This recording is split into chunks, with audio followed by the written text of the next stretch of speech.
여러분, 에스더서에는 하나님이라는 말이 언급되어 있지 않습니다. 하나님이 직접적으로 나타나지는 않지만, 그러나 당시에 페르시아에서 예루살렘으로 이스라엘로 귀환하지 못하고 여전히 그곳에 남아있던 자들도 하나님께서 지키시고 보호하신다는 사실을 이 에스더서를 통해서 보여주고 있습니다. 에스더서에 나타나는 등장인물은 크게 네 사람이 있어요. 바로 에스더와, 그리고 에스더가 일찍 부모님을 여였기 때문에, 부모님이 일찍 돌아가셨기 때문에 어렸을 때부터 에스더를 딸처럼 키운 사촌오빠 모르드게가 있습니다. 그리고 아하수에로 왕이 있죠. 그리고 아하수에로 왕에게 아첨을 하면서 높은 관직에 오르려고 했던 하만이 있습니다. 이 네 사람이 등장을 하는데요. 특별히 그 중에 하만은 아말렉의 후손으로, 역사적으로 보면 이스라엘을 계속 괴롭혔던 민족이 아말렉이에요. 그 아말렉의 아각의 후손인 하만이 여전히 유대인들을 말살시키려는 그런 계획을 가지고 이 에스더서에서 등장을 합니다. 그런 가운데 하나님께서 어떻게 이스라엘 민족을, 유대인들을 지키시고 보호하신지를 너무나 잘 보여주는 것이 바로 에스더서입니다. 오늘 6장을 한번 살펴볼 텐데요. 여러분, 오늘 본문을 보면 이렇게 시작하죠. 그날 밤에 왕이 잠이 오지 아니하였으므로. 여러분, 우리도 때때로 밤에 잠을 잘 못 잘 때가 있죠. 커피를 많이 마셔서 그 카페인 때문에 잠이 오지 않을 수도 있고요. 때로 어떤 걱정이 많아서 잠이 오지 않을 때도 있고요. 또 갱년기여서 잠을 설칠 때도 있습니다. 여러 가지 이유로 잠을 자지 못할 때가 있죠. 어떤 때는 정말 밤을 꼬박 새울 때도 있습니다. 저도 오늘 설교 제목을 그날 밤이라고 정했는데요. 여러분, 아하수에로 왕이 잠들지 못했던 그날 밤. 이 그날 밤은 어떤 밤이었을까요? 여러분, 이 6장에서, 아니 에스더서 전체를 보면 이 그날 밤은 굉장히 중요한 밤이었습니다. 그렇다면 오늘 본문에 기록된 그날 밤은 어떤 밤이었을까요? 먼저 표면적으로 보면 1절에 있는 것처럼 아하수에로 왕이 잠들지 못한 밤이죠. 아하수에로 왕도 밤을 꼴딱 샜습니다. 이 아하수에로 왕이 왜 잠들지 못했을까? 여러 가지 추측들이 있지만 말씀 속에서 우선 보면 5장에서 우리는 어느 정도 그 이유를 알 수 있습니다. 5장에 보면 에스더서에서 가장 유명한 장면이 기록되어 있죠. 민족의 그런 말살의 위기 앞에서 에스더가 금식하며 기도하잖아요. 그리고 죽으면 죽으리라는 각오로 왕 앞에 나아가기를 결단합니다. 그리고 5장을 시작하면서 이제 왕 앞에 서는 그런 장면이 기록되어 있는데 5장 1절과 2절을 우리 함께 읽겠습니다. 같이 읽습니다. 시작. 제3일에 에스더가 왕후의 예복을 입고 왕궁 안뜰 곧 어전 맞은편에 서니 왕이 어전에서 전 문을 대하여 왕좌에 앉아 있다가 왕후 에스더가 뜰에 선 것을 본즉 매우 사랑스러움으로 손에 잡았던 금규를 그에게 내미니 에스더가 가까이 가서 금규 끝을 만진지라. 아멘. 여러분, 이 장면을 그냥 일반적인 사람들의 눈으로 보면 왕에게 있어서 에스더는 굉장히 사랑스러운 여인이었구나라고 생각할 수 있습니다. 그것 때문에 왕이 에스더를 반가이 맞았을 수 있다고 생각할 수 있지만, 그러나 성경은 우리에게 그것을 말하고 있지 않죠. 에스더서는 하나님이 단 한 번도 기록되어 있지 않지만 말씀드린 것처럼 자기 백성을 하나님께서 어떻게 보호하시는지를 기록한 책이 바로 에스더서입니다. 지금 이 상황도 마찬가지예요. 아하수에로 왕은 굉장히 성격이 급한 왕이고요, 즉흥적이고 권위적이고 분노를 참지 못하는 왕입니다.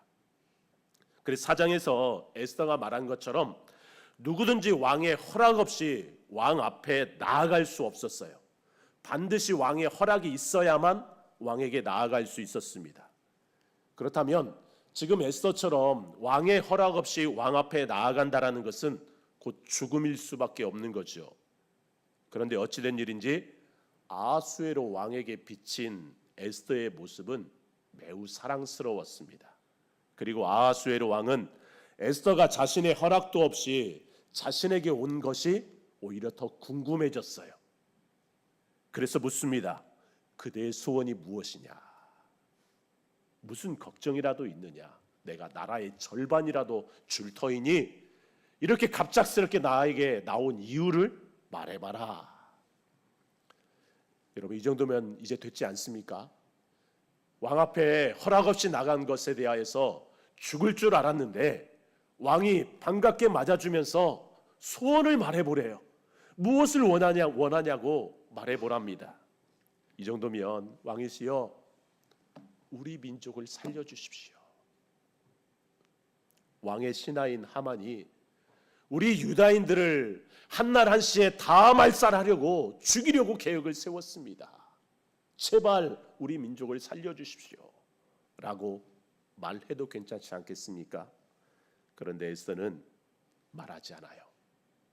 왕의 마음을 더 확실히 얻기 위해서 이제 그날 잔치를 베풀고 왕과 하만을 초청합니다.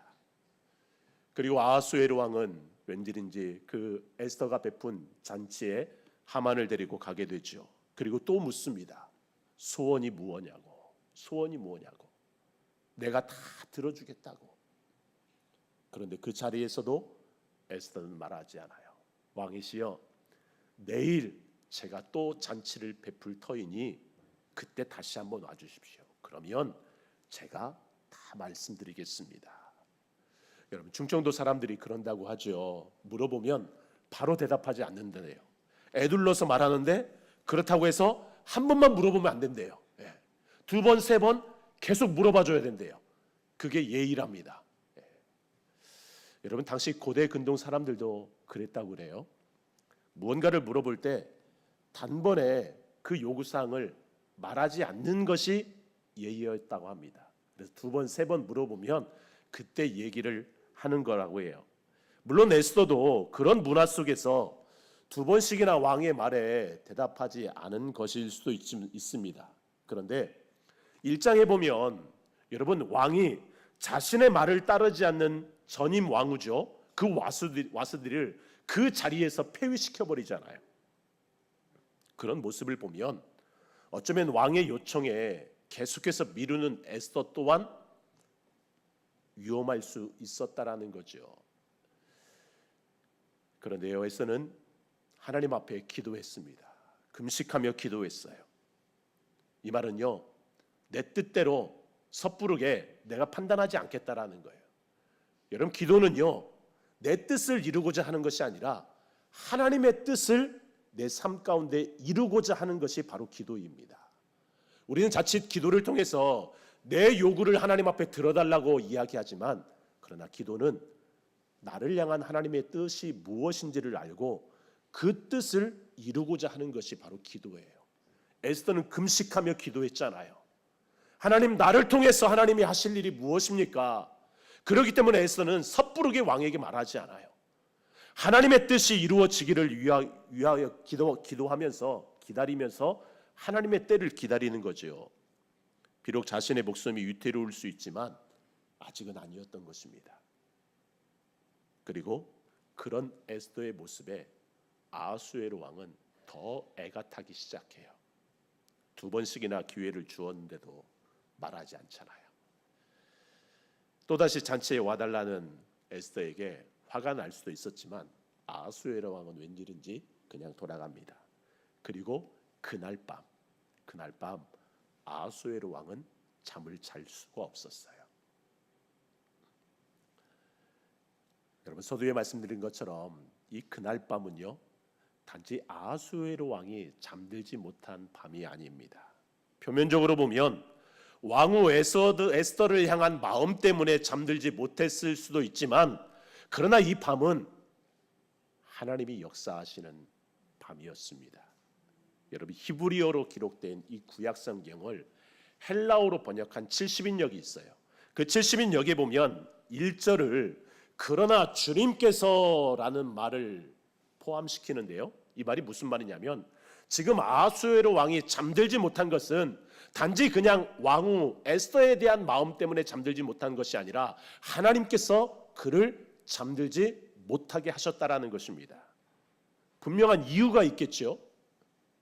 여러분, 이 밤이 하나님께서 일하시는 밤이라는 증거가 이 6장에서 계속해서 보여지고 있어요. 잠이 오지 않는 왕은 늘 그랬듯이 역대 왕들의 일기를 가져와서 읽게 합니다. 그런데 그 많은 이야기들 중 하필 왕의 귀에 쏙 들어오는 이야기 하나가 있었어요. 그게 바로 오늘 본문에서 읽었던 바로 모르드게의 이야기입니다. 순간 아하수에로 왕은 당시 일을 기억하고는 이 일에 대해서 모르드게에게 어떤 상을 내렸느냐라고 묻습니다. 그런데 어찌된 일인지 아무런 상도 내리지 않았었습니다. 사랑하는 성도 여러분, 세상 사람들은요 살면서 우연이라는 일들을 만나곤 합니다. 그렇죠? 우연히 지금 아하수에로 왕이 모르드게의 이야기를 들은 것도 우연이라고 할 수 있습니다. 그런데 여러분, 하나님을 믿는 우리들에게는요 그 모든 일들이 반드시 이루어져야 하는 필연이라는 거예요. 왜요? 하나님의 섭리이기 때문에 그렇습니다. 하나님께서 반드시 그렇게 해야만 하는 일이기 때문에 그 아하수에로 왕이 잠들지 못하였고, 잠들지 못한 그 가운데서 모르드게 이야기를 듣게 하신 것은 하나님의 특별한 계획이 있었다라는 것입니다. 보십시오. 하나님이 일하시는 밤이라는 증거가 또 계속해서 나타나는데요. 하나님은 정말 기가 막힌 타이밍에 죽음의 위기 속에 있는 그 모르드게를 살려주십니다. 우리 4절을 한번 읽어볼까요? 4절 같이 읽습니다. 시작. 왕이 이르되 누가 뜰에 있느냐 하매 마침 하만이 자기가 세운 나무에 모르드게 달기를 왕께 구하고자 하여 왕궁 바깥뜰에 이른지라. 여러분, 여기 보면 마침이라는 말이 있고요, 그리고 하만이 바깥뜰에 이르렀다라는 말이 있어요. 마침 이르렀다. 여러분, 하나님의 계획이 얼마나 정확한지를 보여주는 말입니다. 사실 하만은 전날부터 기분이 굉장히 업돼 있었습니다. 자신을 높여주는 그 왕 앞에 신임을 이미 얻었고요, 더군다나 왕후 에스더가 베푼 잔치자리에도 왕과 함께 자신이 갔었어요. 그래서 성경에 보면 기분이 너무 좋았다고 나옵니다. 그런데 하필 성문을 지나다가 평소에 자신에게 인사도 안 하고 늘 자신의 마음에 꺼리켰던 그 모르드게가 있는 거예요. 그래서 그 모르드게를 죽이려고 작정을 했습니다. 어차피 유대인들 다 죽일 바에는 저 모르드게를 우선 죽이자라고 계획을 세우고는 그 모르드게를 다룰 높은 장대를 세우고 지금 아침 일찍 왕에게 허락을 받기 위해서 왕 앞에 온 것입니다. 그런데 그때 왕이 모르드게를 상 주기 위해서 밖에 누가 있느냐라고 물어본 거죠. 그리고 마침 하만이 그 밖에 도착했던 것입니다. 왕은 하만에게 묻습니다. 하만, 내가 특별히 대우하고 싶은 사람이 있는데 그 사람을 어떻게 대우해주면 좋겠느냐. 평소에 왕의 총애를 받았던 하만은 이 일 또한 자신을 위한 일인 줄 알고 왕에게 이야기하죠. 8절과 9절 말씀 우리 같이 읽겠습니다. 시작. 왕께서 입으시는 왕복과 왕께서 타시는 말과 머리에 쓰시는 왕관을 가져다가 그 왕복과 말을 왕의 신하 중 가장 존귀한 자의 손에 맡겨서 왕이 존귀하게 하시기를 원하시는 사람에게 옷을 입히고 말을 태워서 성중 거리로 다니며 그 앞에서 반포하여 이르기를 왕이 존귀하게 하기를 원하시는 사람에게는 이같이 할 것이라 하게 하소서. 아멘. 여러분, 재밌는 것은 지금 왕과 하만이 서로 다른 생각으로 마주하고 있다라는 것입니다. 그리고 우리는 이 장면에서 하만이 얼마나 교만한 사람인지를 볼 수 있어요. 이 8절과 9절에서만 왕이라는 말이 8번 나와요.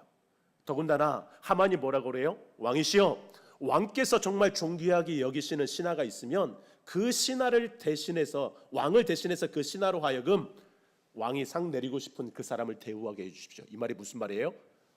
왕이 직접 말을 끌고 다니면서 못하니까 왕 대신 할 사람을 세워서 말을 끌고 그 사람을 존귀하게 여겨달라는 거예요. 자기 자신을 그렇게 해달라는 거죠. 여러분, 이것은 지금 하만의 마음속에는 자기 자신을 왕처럼 대우해달라는 그런 마음이 있는 거예요. 하만은요, 권력지향적인 사람으로 지금까지 왕의 총애를 받기 위해서 부단히 애썼습니다. 뿐만 아니라 유다민족, 눈에 거슬리는 모르드게를 비롯한 유다민족들을 다 말살하려는 그런 계획을 세우고 있었어요. 그런데 하나님은 그런 하만의 악행을 다 드러내십니다. 그의 꾀를 그에게 돌리는데, 하만이 모르드게를 죽이려고 했던 그 순간에 하나님은 왕을 통해서, 가장 강력한 페르시아의 왕을 통해서 모르드게를 살리고 있다라는 거죠. 하만은 자신이 제안한 방식 그대로 자신이 말을 끌고 다니면서 그 말에 모르드게를 태우고 모르드게를 높여주게 됩니다. 사랑하는 성도 여러분, 이 얼마나 기가 막힌 반전의 역사입니까? 그날 밤은요, 사람들의 눈에는 별다를 것 없는 그저 왕이 잠 못 드는 밤이었습니다. 그런데 하나님의 계획 안에는 하나님이 일하시고자 하시는 그 구원의 역사를 그대로 지금 이루어 가고 있는 것이죠. 여러분, 하나님께서 이루어 가시는 역사이기 때문에 아무리 강한 권력을 가지고 있고 철저히 계획을 세웠을지라도 그 모든 것은 아무런 소용이 없게 됩니다. 그래서 성경은 말씀합니다.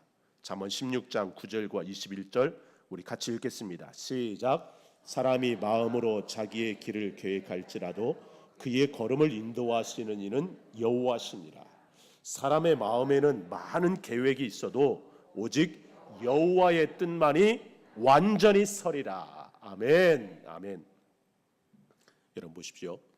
이제 하나님께서 일하기 시작하잖아요. 하나님께서 일하기 시작할 때 그 일이 어떻게 이루어지는지를 보십시오. 우리 10절 말씀을 같이 읽습니다. 시작. 이에 왕이 하만에게 이르되 너는 네 말대로 속히 왕복과 말을 가져다가 대궐 문에 앉은 유다 사람 모르드게에게 행하되 무릇 네가 말한 것에서 조금도 빠짐이 없이 하라. 너는 속히 행하라. 이 속히 행하라는 말 속에서 하나님이 이루어 가시는 하나님의 구원의 역사가 이제 어떻게 펼쳐진지를 보여주고 있습니다. 조금도 빠짐없이 행하라. 성경은 계속해서 그렇게 급격하게 하나님의 역사가 빠르게 진행되고 있음을 계속해서 보여주고 있어요. 하만의 제안이 여러분 자칫 왕에게는 그렇게까지 해야 돼? 그렇게까지 그 사람을 높여줘야 돼? 라는 제안이 될 수도 있었습니다. 그런데 아하수에로 왕은 망설이지 않잖아요. 너는 네 말대로 속히 모르드게에게 그렇게 행하라. 여러분, 그 말을 듣는 하만의 마음이 어땠을까요?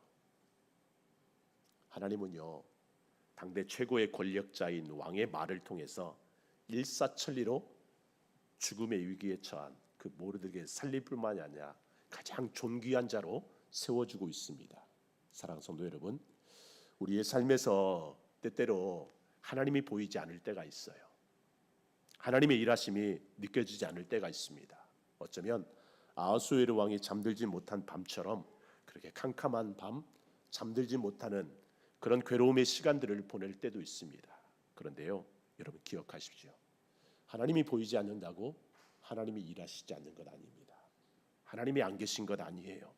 하나님은 여전히 자기 백성들을 향하여서 일하고 계십니다.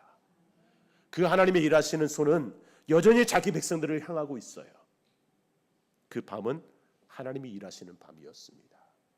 하나님은 가장 완벽한 타이밍 속에 자기 백성들을 구원하시는 그 역사를 펼쳐가고 있습니다.